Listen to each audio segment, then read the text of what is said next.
ఏది చెప్తాను ఏంటి? అరే ఒక హైలైట్ జరిగిందిరా. నేను ఇన్స్టాగ్రామ్లో మా సోను అని ఒక స్నాప్లికా అని ఒక ఫోటోగ్రఫీ ఉంటుంది తెలుసుగా, స్నాప్లికా వాడు వచ్చి వీడియో తీసిండు ఓపెనింగ్ రోజు. సో ఓపెనింగ్ రోజు వీడియో తీస్తే నా పార్ట్నర్ ఉన్నాడుగా, వాళ్ళ వైఫ్ ఉన్నారుగా, మా చెల్లె ఏంది అది వీడియోలో మొత్తం నేను కనబడుతున్నా, పార్ట్నర్ ఒక్క దగ్గర కనబడ్డాడు, మొత్తం నేనే కనబడతాను. వాళ్ళ ఫ్రెండ్స్ నేను అప్లోడ్ చేయగానే వాళ్ళ ఫ్రెండ్స్ ఫోన్ చేసి ఏంది మొత్తం సోయలే కనబడతా, సోయల్కి హ్యాండ్ ఓవర్ చేసేసిర్రా మొత్తము అది ఎలా అన్నారంట. నేను ఎప్పుడు రెస్టారెంట్ రాగానే ఓనర్ మీరన్నా మీరు అంటే అన్న గులాబ్ జాములు తీసుకురా అన్న అర్జెంట్ అన్నట్టు. అదేంటంటే ఓనర్ మీరన్నా అని చెప్పేది. బాయ్ అబ్బాయి ఎందుకురా నాయన ఇలాంటివి ఉంటాయని చెప్పేసి వాడేమో సెలబ్రిటీలు వస్తాడు, వాళ్ళ వీడియోలు తీసుకుంటూ ఉంటాడు. మా పార్ట్నర్ అని చెప్పిన వాడేమో అటు తీయడు, మళ్ళీ ఫోన్లు చేస్తే లిఫ్ట్ చేయడు, ఎడిట్ చేపిద్దామంటే అట్లా కూడా సుక్కలు కనబడతాయి. కాదు నార్మల్గా పార్ట్నర్స్ గొడవలు అవుతాయి కదా, వీళ్ళు చాలా మంచి వాళ్ళు ఫ్రాంక్లీ స్పీకింగ్. నేను ఒక 4 daysలో నేను ఒక్కరోజు కలిసి అదే రోజు నమ్మి నేను ముందుకెళ్ళి 4th day నేను ఓపెనింగ్ చేసిన అంటే రెస్టారెంట్ నువ్వు అర్థం చేసుకో, అంత మంచోళ్ళు రా, నీకు అర్థమవుతుంది. ఇప్పుడు వస్తాడు ఆయన పిలిపిస్తా, నువ్వు చాలా మంచోళ్ళు, మనుషులు చూడంగానే అర్థమైపోతారు ఎలాంటి అనేది.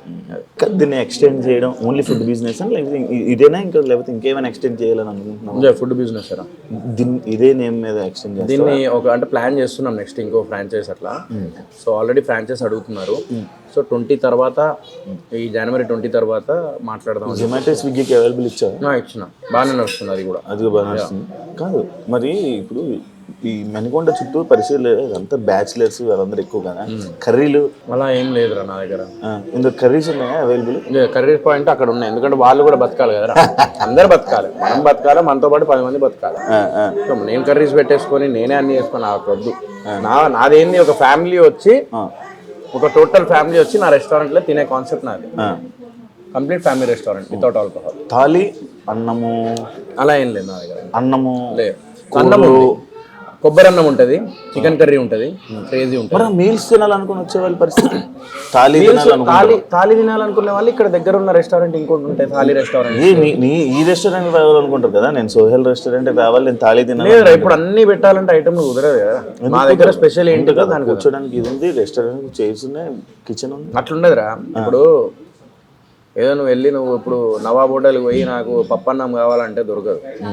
ఓకే, ఇప్పుడు మన దగ్గర ఏంది, నీకు వెజ్లో కావాలంటే గుత్తంకాయ బిర్యానీ ఉంది, నా దగ్గర బిర్యానీ ఫేమస్. పులావ్స్ కాదు, బిర్యానీ మొత్తం బిర్యానీ కాదు. నాకు డౌట్, చికెన్ ఉంటేనే బిర్యానీ లేదు, మిగతా అంతా పులావులని ఫైట్ చేశారు నాతో కొంతమంది. దానికి ఇప్పుడు నాకు సరైన పాయింట్, వెజ్ పన్నీర్ అవని, మష్రూమ్ అవని, వంకాయ అవని ఏది ఉన్నా అది పులావ్, చికెన్ ఉంటేనే బిర్యానీ. పులావ్ ఏం తెలుసా, ప్రాపర్ పులావ్ తహారీ అంటారు యాక్చువల్లీ.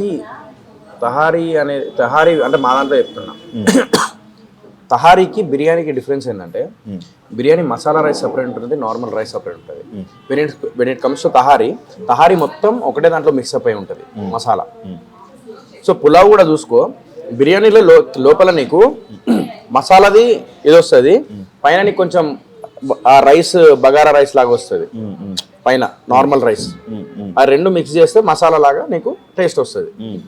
పులావ్లో ఏంటంటే ఆల్రెడీ మొత్తం మసాలా మిక్సప్ అయి ఉంటుంది, దానికి ఒక సపరేట్. పులావ్స్లో కూడా నీకు చాలా రకాలు ఉంటాయిరా. కొంతమంది ఇప్పుడు ఆంధ్రాలో పులావ్ వేరే చేస్తారు, తెలంగాణలో పులావ్ వేరే చేస్తారు. పులావ్కి దీనికి డిఫరెన్స్ ఏంటంటే దీనికి వైట్ రైస్ అండ్ ఆ white rice in the sense కొంచెం బగారా రైస్ అండ్ కొంచెం బిర్యానీ ఫ్లేవర్ మసాలా, ఈ రెండు కలిపితే బిర్యానీ రా. పులావ్ వచ్చేసి ఏంటంటే నీకు బేసికలీ మొత్తం నీకు ఒకటే దాంట్లో మొత్తం నీకు మిక్సప్ అయి ఉంటుంది, ప్లస్ దానికి సపరేట్ టేస్ట్ అది. సో వెజ్ బిర్యానీ కూడా ఉంటుంది, వెజ్ పులావ్ కూడా ఉంటుంది. Veg pulao is different and veg biryani is different. బిర్యానీలో అదే నువ్వు మసాలా ఏదైతుందో అందులో నీకు పన్నీర్, క్యారెట్, నీకు బీన్స్ అవి ఇవి మిక్సప్ అయ్యింది, నీకు అది బిర్యానీ. పులావ్లో కూడా అంతే, నీకు చికెన్ పులావ్, మటన్ పులావ్ ఏదైతే ఉంటుందో పులావ్ ఈజ్ నథింగ్ బట్ మొత్తం మిక్సప్ అవుతుందిరా మసాలా. అది కాదు, మొన్న యూఎస్ఏ ఏదో ప్రాజెక్ట్ చేసా కదా, ఏమైంది? 50% అయింది. ఇప్పుడు ఇక్కడనే ఇండియాలో ఇప్పుడు మళ్ళీ కొంచెం షూట్ ఉన్నది, అది చేసేస్తే ఇంకా యూఎస్లో ఒక 10 days షూట్ చేసేస్తే అది అయిపోతుంది. అదో డిఫరెంట్ జోనర్ అది. దీనివల్ల అది ఇబ్బంది అవ్వదా? ఏమవ్వదు, గడ్డం అందుకే కదా పెంచేది. కొత్తదా? కొత్త ప్రాజెక్టా? ఇదే ప్రాజెక్ట్. ఫస్ట్ ఇది కంప్లీట్ చేయాలి నేను. చేసి ఒక ప్రాజెక్ట్ ఇప్పుడు ఒక్కటి నేను ఒకటి చెప్తా. చాలామంది ఏమంటారు అంటే కంటెంట్ ఉంటే కంటెంట్ లేకుండే నువ్వు వస్తే ఎట్లా అది అని తిట్టుకుంటారు. బట్ మనలాంటి వాళ్ళకి ఏంటంటే అంటే నాలాంటి వాళ్ళకి ఏంటంటే బేసికలీ ఇప్పుడు నాకు చెప్పంగానే నేను హీరోల పేర్లు చెప్పా, మరి కొంతమంది ఎంత ఫ్లాపులు కొట్టినా కూడా వాళ్ళ మీద 10 కోట్లు 15 కోట్లు పెడుతూనే ఉంటారు జరుగుతూనే ఉంటాయి సినిమాలు. బట్ మనలాంటి వాళ్ళు ఎవరైతే చిన్న నుంచి స్టార్ట్ చేస్తామో వాళ్ళ వాళ్ళకి టైం రావడానికి టైం పడుతుంది. ఆ లోపు డిఫరెన్స్ ఏం లేదురా. అంటే background is very important, financial this thing is very important. ఇప్పుడు నేను బుక్కడ్ బాలరాజు కానీ, లక్కీ లక్ష్మణ్ కానీ, లేకపోతే ఆర్గానిక్ మామ హైబ్రిడ్ అల్లుడు కానీ, లేకపోతే మిస్టర్ ప్రెగ్నెంట్ కానీ, ఇది చేసేటప్పుడు నాకు స్టోరీస్ నాకు నచ్చినాయి. బట్ నాకు ఆ టైంలో నేను మిస్టర్ ప్రెగ్నెంట్ అప్పుడు నేను 1.5 year ఆగిన సినిమా రిలీజ్ అవుతుందని. 1 year తర్వాత నేను బుక్కడ్ బాలరాజు ఒప్పుకున్నా. 1 year దాకా నేను ఏం చేయలే, ఎందుకంటే మిస్టర్ ప్రెగ్నెంట్ రిలీజ్ అవుతుందని. బట్ మిస్టర్ ప్రెగ్నెంట్కి బిఫోర్ 2 సినిమాలు రిలీజ్ అయినాయి. ఆ మిస్టర్ ప్రెగ్నెంట్ థర్డ్ రిలీజ్ అయింది, అంటే థర్డ్ మూవీ రిలీజ్ అయింది దాంట్లో. సో నేను ఏంటంటే ఇప్పుడు ఒక్కట్రా, నాకు చాలా మంచి కంటెంట్ ఉన్న స్క్రిప్ట్స్ ఆ టైంలో రాలే. నాకు వచ్చిన అవకాశాన్ని నేను కొంచెం దాన్ని ఉపయోగించుకున్నా. ఇన్ని రోజుల నుంచి ఏంటంటే ఒక ప్లాట్ఫామ్ లాగా నాకు ఒక మెట్టు లాగా అయింది. ఇప్పుడు ఏంటంటే నా దగ్గర కంటెంట్ ఉన్న స్క్రిప్ట్స్ ఉన్నాయి, ప్రొడ్యూసర్ దొరకడు. ప్రొడ్యూసర్స్తో వచ్చిన స్టోరీస్ ఎవరైతే వస్తారో వాళ్ళ దగ్గర కంటెంట్ ఉండదు. అది బాధ. ఇప్పుడు నా దగ్గర కంటెంట్ ఉంది, నాకు ప్రొడ్యూసర్స్ కావాలి అని అంటే నేను కింద మీద పడాలి. కష్టం రావడానికి, కష్టం. అది వచ్చిన అవకాశాన్ని దానిలోనే ఎంత బెటర్ ఇవ్వగలుగుతామని చూసుకొని ముందుకు వెళ్ళిపోయినా. కానీ ఇప్పుడు ఏంటంటే కాన్సన్ట్రేషన్ చేసేది నేను అనుకున్న కంటెంటే తీస్తా, ప్రొడ్యూసర్ దొరికేదాకా ఆగుతా. ఇప్పుడు ఆడియన్స్ ఏదైతే కోరుకున్నారో definitely I'm trying to give that. Definitely వస్తా. మీ గురించి కానీ మీ మమ్మీ గురించి కానీ ఏమైనా షేర్ చేసుకోవాలనుకుంటున్నావా? ఆయన ఎవరు రీప్లేస్ చేయలేరు, దట్ ఐ కెన్ సే. ఎప్పుడన్నా మనం బాధలో ఉన్నప్పుడు తల్లిదండ్రులతో పక్కన కూర్చుంటే ఆ ధైర్యం అనేది వేరుంటుంది. అరే నా లైఫ్ కేంద్ర పోయి జీవితంలో విలువైన వ్యక్తులు నాతో ఉన్నారు, జీవితంలో విలువైన వాళ్ళు నాతో ఉన్నారు అని చెప్పేసి అనిపిస్తుంది. లేనప్పుడు వాళ్ళ విలువేందో ఇంకా ఎక్కువ అర్థమవుతుంది. వాళ్ళు లేని లోటు ఎవరు తీర్చలేరు. ఇది ఒక్కటి మాత్రం మా అమ్మ ప్రేమ ఎప్పటికీ నాతో ఉంటుంది. ఐ డోంట్ నో ఆవిడ బ్లెస్సింగ్ ఏనేమో, ఇది తెలియకుండా ఇంత మంచి రెస్టారెంట్, ఇంత మంచి పార్ట్నర్, ఇదంతా నాకు దొరికిరు. మంచి మనుషులు, లైఫ్ కొంచెం ఆమె బ్లెస్సింగ్ వల్లనే కొంచెం నాకు ఇప్పుడు ఇదైందని చెప్పేసి అనుకుంటా. ఆమె ఎక్కడున్నా కూడా నా కొడుకులు బాగుండాలి అని చెప్పేసి అనుకుంటుంది. ఇది మాత్రం నేను బిలీవ్ చేస్తాను. అండ్ ఈ ట్రోలింగ్ ఇవన్నీ జరిగినప్పుడు మీ మమ్మీ చూసారా? అన్నీ చూసారు శివ. నేను ఒక్కొక్కసారి అనిపిస్తుంది అదే, నేను ఏం చేసినో నాకు అర్థమవుతలేదు. ఒక్కొక్కసారి ఏంటంటే అతి మంచి కూడా తప్పేమో అని చెప్పేసి అనిపిస్తుంది నాకు. ఒక్కొక్కసారి కెమెరా ముందు యాక్ట్ చేయాలేమో అని చెప్పేసి అనిపిస్తుంది. ట్రాన్స్పరెంట్గా ఉండద్దు యాక్టర్ అనేటోడు అని చెప్పేసి అది మాత్రం నేను తెలుసుకున్నాను. ట్రాన్స్పరెంట్గా ఉన్నప్పుడు నేను చాలా ఇదైనా శివ. నేను ఒక విషయం చెప్తా, నేను ఇందాకే చెప్పిన, ఎవరో నాకు డబ్బులు సినిమా చేస్తామని చెప్పేసి డబ్బులు పెట్టి ఇంకో మెయిన్ ప్రొడ్యూసర్ ఆయనకు ఏదో ఇబ్బంది అయిపోయి ఆయన ఆగిపోయి తర్వాత నేను ఆయన ఇబ్బంది పడకూడదు, నన్ను నమ్మి వచ్చినోడు ఆయన ఎవరో వ్యక్తి, నాకు తెలియని వ్యక్తి వచ్చి నాకు డబ్బులు పెట్టినది. నేను డబ్బులు పెట్టడం వల్ల నేను ఎంతో కష్టపడ్డా, సినిమాకి కంప్లీట్ చేయడానికి ఎంతో కష్టపడ్డా. ఒక షార్ట్ ఫిల్మ్ చేయడానికి కింద మీద అవుతుంది. అలాంటిది అంతమంది టెక్నీషియన్స్ని పెట్టి నేను సినిమా చేసిన. సరే మేబీ స్క్రిప్ట్ రాంగ్ అవ్వచ్చు, లేకుంటే ఏదైనా, కానీ కష్టానికి అట్లీస్ట్ విలువ ఇస్తే బాగుండేదేమో అని చెప్పేసి అనిపిస్తుంది. ఆ టైంలో మా మమ్మీ డాడీ ఎప్పుడు ఇంట్లో కూర్చున్నప్పుడు ఏం చేస్తారు, వాళ్ళు యూట్యూబ్ ఆన్ చేసుకొని కూర్చుంటారు. ఆ సజెషన్లో యూట్యూబ్లో ఇట్లా ట్రోలింగ్ది వచ్చినప్పుడు చాలా బాధపడ్డారు. మనం చేసిన తప్పు కూడా కాదు, నేను బయటికి వచ్చి చూడండి అన్న అని చెప్పేసి అనుకున్నాను. అంతెందుకు సెల్ఫీ తీసుకునేటప్పుడు కూడా చాలామంది సెల్ఫీ నేను అందరికి ఇచ్చిన. మొన్న వైజాగ్ పోయి ఉండే రీసెంట్లీ, సెల్ఫీ తీసుకొని వాడు తాగొచ్చి వాడు కూడా అన్న నేను కూడా చెప్తాను నాకు ఏంటిదంటే చూడండి అన్న అది ఇది అని అంటాడు. అంటే వాడు సెల్ఫీ అట్లా కూడా నేను అవమానంగా నేను కొన్ని జరుగుతున్నాయి నా లైఫ్లో ఇంకా still it is haunting but definitely మా అమ్మ బ్లెస్సింగ్తో definitely I will come back with big bang 100%. నేను అంత ఈజీగా వదిలిపెట్టా. నేను అనుకున్న సాధించే వరకు మాత్రం వదిలిపెట్టా, ఎవరు ఏమని అనుకుని. డెఫినెట్లీ నేను మంచి సినిమాతోని మళ్ళీ అందరూ శబాష్ అనుకునేలాగా చెప్పిస్తాను. కానీ మా అమ్మ వాళ్ళు అయితే బాధపడ్డారు ఆ ట్రోలింగ్ వల్ల, చాలా బాధపడ్డారు. ట్రోలింగ్ అనేది మనలాంటి వాళ్ళు ఏంటంటే ఒక్కసారి ట్రోలింగ్లు కానీ లేకపోతే ఒకటేసారి అటాక్ కానీ అంటే ఇలాంటివి అయినప్పుడు మన కెరీర్లో ఆగిపోయే అంత ఇదికి వెళ్ళిపోతాం మనం. వాడికి జస్ట్ ట్రోలింగ్ మాత్రం, యూట్యూబ్లో టిక్ అని కొట్టుకొని ట్రోలింగ్ పెట్టుకుంటాడు, లేకపోతే ఏదో పని చేసేస్తాడు. బట్ అది మన జీవితం, అది మన మీద ఎంతోమంది ఆధారపడి ఉంటారు.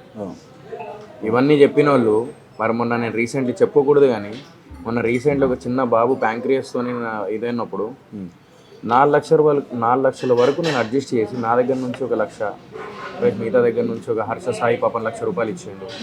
ఇంకొక 2 లక్షలు అటు వీళ్ళని నా ఫ్రెండ్స్ గ్యాంగ్ నన్ను తీసుకొని నేను వెళ్ళి ప్యాంక్రియాస్ అది ఒక చాలా సీరియస్ ఉంటే లోపల కడుపులో 2 years బాబు, చిన్న బాబు. మరి అవన్నీ ఎందుకు దాన్ని వైరల్ చేయరు, దాన్ని ఎందుకు కన్సిడర్ చేయరు? ఓన్లీ చూడండి అన్న అని చెప్పి థియేటర్ నుంచి బయటికి వచ్చిన సోయల్ మాత్రమే కనబడతాడు మీ అందరికీ. బట్ ఇలాంటి సోయల్ ఎందుకు కనబడాడు అంటే ఎందుకు చెప్పుకుంటున్నానంటే ఈరోజు నేను ఈ విషయం, మనిషికి మంచి అనేది గడప బయటికి కూడా పోకుండా చేస్తారు, కానీ చెడు అనేది ప్రపంచానికి తెలియజేసేలా చేస్తారు. అందుకే అంటారు 100 మంచి పనులు 99 మంచి పనులు చేసి వాళ్ళు ఒక్క చెడ్డ పని చేస్తే చెడ్డ పని గురించే మాట్లాడతారు. వాస్తవం. నేను ఏం పాపం చేసినా నాకు ఇప్పటికీ అర్థం కాదు శివ. బయటికి వచ్చి నేను డబ్బులు పెట్టినా నా ఆవేదన్నది నాకు అరే వెళ్ళండి కొంచెం నాకు అరే కష్టపడి ఎదుగుతున్నా కదా అని చెప్పేసి ఆ ఉద్దేశంలో నేను అడిగిన తప్ప నేను ఇంకా వేరే ఉద్దేశంలో నేను అడగలే ఆ రోజు. సరే అయిపోయింది, గత అయిపోయింది, దాని గురించి మాట్లాడాలని లేదు. బట్ డెఫినెట్లీ మా అమ్మ లాస్ట్ మూమెంట్లో మాత్రం చాలా బాధపడ్డది ఆ విషయంలో. Definitely I will prove that. కొడతా ఏదో రోజు గట్టిగా, ప్రయత్నం అనేది మాత్రం నేను ఎవడేమనుకున్నా కూడా. పార్ట్నర్ ఒకసారి మాట్లాడతాను. హరి అన్న బ్రో, హాయ్. హరి కదా? హరి ఎలా పరిచయం అయ్యారు బ్రో? నాకు ఒక స్టోరీ చెప్పాడు, టీ షాప్ దగ్గర వచ్చాను, సడన్ గా ఆయన కనబడ్డాడు, వచ్చి ఏంటి ఆ స్టోరీ? యాక్చువల్గా నేను కూడా టీ తాగడానికి వచ్చాను, మా రెస్టారెంట్ ఆపోజిట్ ఉంది టీ టైం, దానికి సడన్ గా తిని కూడా టీ తాగడానికి వచ్చాడు. అలా తను టిఫిన్ సెంటర్ పెడదామని అలా ప్లాన్లో ఉన్నాను. నేను సడన్గా పిలిచి సోహెల్ సడన్గా ఉన్నాడు పిలిచి రెస్టారెంట్కి రమ్మని పిలిచాను. ఆ రెస్టారెంట్ అలా చూశాడు, అంత బాగుంది, పార్ట్నర్ అవుదాం బ్రో అన్నాడు. నేను స్టార్టింగ్ చేసేటప్పుడు సింగిల్గా ఉందాం అనుకున్నాను, కానీ సోహిల్ వచ్చాక నాకు సోహిల్ క్యారెక్టర్ నాది ఈక్వల్గా అనిపించింది. నేను ఒక టైంలో 2014 to 19 మూవీస్లో ఉండేవాడిని, నేను ట్రై చేసేవాడిని షార్ట్ ఫిల్మ్స్ అలా. మూవీస్ పరంగా మనీ ఖర్చు పెట్టాను, తను కూడా మూవీ ఆగకూడదని ఖర్చు పెట్టాడు. ఇద్దరిది కొంచెం మైండ్ సెట్ సింక్ అనిపించింది. నేను ఇంకా ఓకే చెప్పగానే నేను కన్ఫ్యూజన్ అవ్వలేదు, సడన్ గా వచ్చి 5 minutes అయింది. 5 minutes ఇద్దరం కొంచెం 5 minutes మాట్లాడుకున్నాం, 5-10 minutes, 15 minutes ఓకే చెప్పేసి పార్ట్నర్స్ అయిపోదాం అంటే. సడన్ గా ఒక పర్సన్ వచ్చాను, నేను వచ్చాను, నీకు వచ్చి నాకు పార్ట్నర్ కావాలని అడిగాను. అలా ఎలా నాకు యాక్చువల్గా సోహెల్ని బిగ్ బాస్ లో చూశాను, తను ఫ్రెండ్షిప్ వాల్యూ అంతా చూసాను అన్నమాట, వచ్చింది. తను యాక్చువల్ జెన్యూన్ అనిపించాడు. ఇంకా కొంచెం ఒక్కొక్కటి ఒక్కొక్క రకమా? ఒక్కొక్కటి ఒక్కొక్క రకం రా. వావ్. ఇందాక ఏదన్నా కంచం ఏంటి ఎంత ఉంది? మంచం ఎక్కుతాను. అవును, ఎవరు ఎక్కుతారు అన్నారు పెళ్లి కాకముందు? ఎవరన్నది నాకే ఇష్టం ఉంటుంది. తిను బ్రో, ఏం కాదు. మీ హోటల్లో మీరు తినకూడదా? తినొచ్చు, డైలీ బిర్యానీనా 1 week నుండి టేస్ట్ అని చంపుతున్నాడు.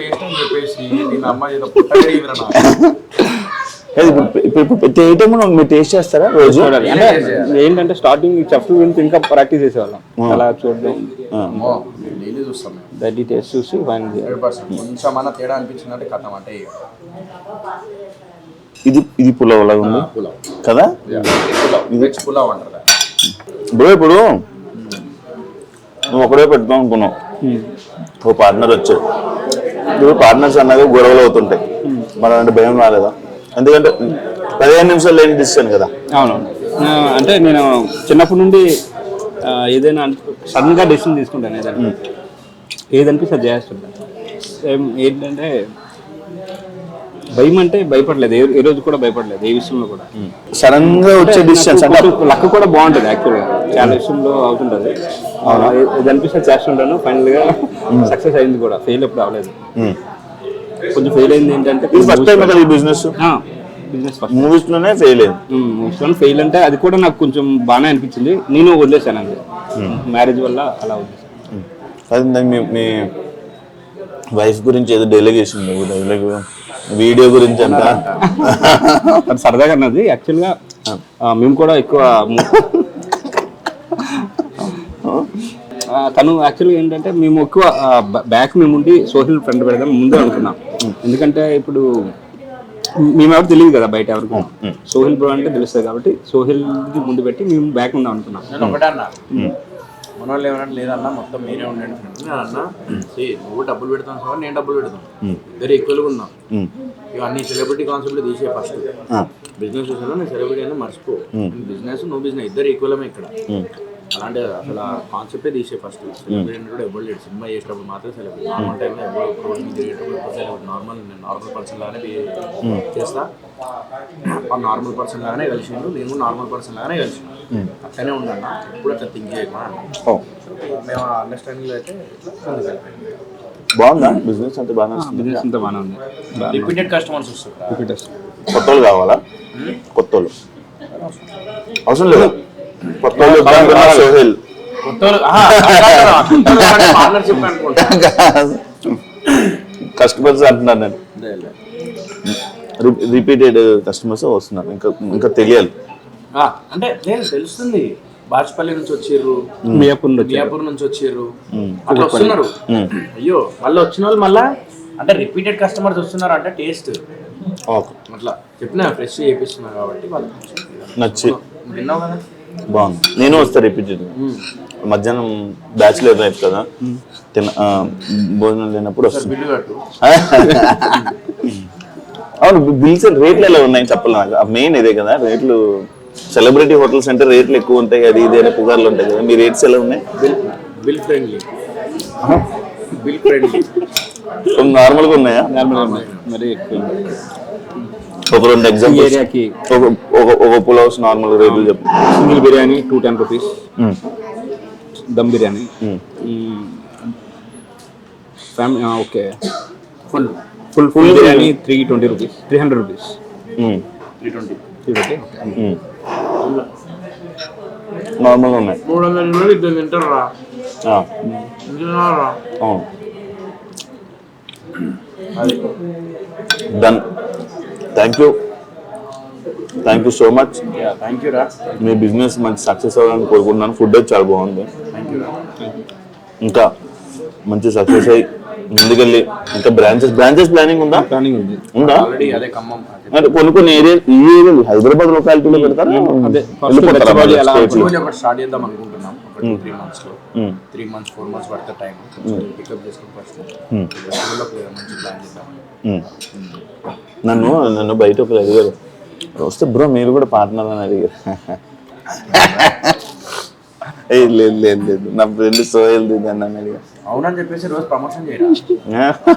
సరే సాయంత్రం అయితే బిల్లు సగం పంపండి 10%. సో కళింగపట్నం రెస్టారెంట్ మణికొండ, మీరు అందరు రండి. మంచి tasty food and hygienic food definitely మీ అందరికి నచ్చుతుంది.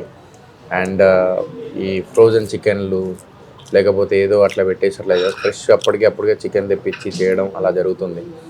సో మీ అందరికి డెఫినెట్లీ నచ్చుతుంది. If you want to have a hygienic and tasty food then come to Kalingapatnam Manikonda. ఒకసారి టేస్ట్ చూడండి, డెఫినెట్లీ మీ అందరికి నచ్చుతుంది. అండ్ ఫ్యామిలీతో రండి, మంచి ఫ్యామిలీ అంబియన్స్ ఉంటుంది. కంప్లీట్ ఫ్యామిలీ రెస్టారెంట్ మనది. సో యా, ఒక ఫ్యామిలీతోని ఎంజాయ్ చేయొచ్చు. నేను ఫస్ట్ టైం ఫుడ్ తింటూ చేయడం, ఇలా చేస్తుంటే రోజు ఫుడ్తోనే ఏదో ఒక దగ్గర రెస్టారెంట్లోకి వెళ్ళి ఎవరో గెస్ట్ ఇంటర్వ్యూ చేయాలనిపిస్తుంది. హ్యాపీగా వెళ్ళి నా బిల్లు కడతావా ఇప్పుడు ఇదంతా? కదా ఏముంది అలాగే కదా ఏముంది వద్దులే, ఎందుకు లేరా మళ్ళా, అంతే అంట. మనదే కదరా. థ్యాంక్ యూ సో మచ్ మీకు ఇచ్చినందుకు. మీ బిజినెస్ మంచి సక్సెస్ అవ్వాలని, మీ పార్ట్నర్షిప్ ఇలాగే ఇంకా ముందుకు వెళ్ళాలని, ఇంకా ఎక్కువ బ్రాంచ్లతో జనాలందరికీ కడుపు నింపాలని, థ్యాంక్ యూ రా, థ్యాంక్ యూ. ఇంకా ఇంకా అలా ముందుకు సక్సెస్ అవ్వాలని మనస్ఫూర్తిగా కోరుతున్నాను. Thank you so much. Thank you. చూసారు కదా ఇంటర్వ్యూ. మరో గెస్ట్తో మళ్ళీ మీ ముందుకు వస్తాం. అంతవరకు సియా.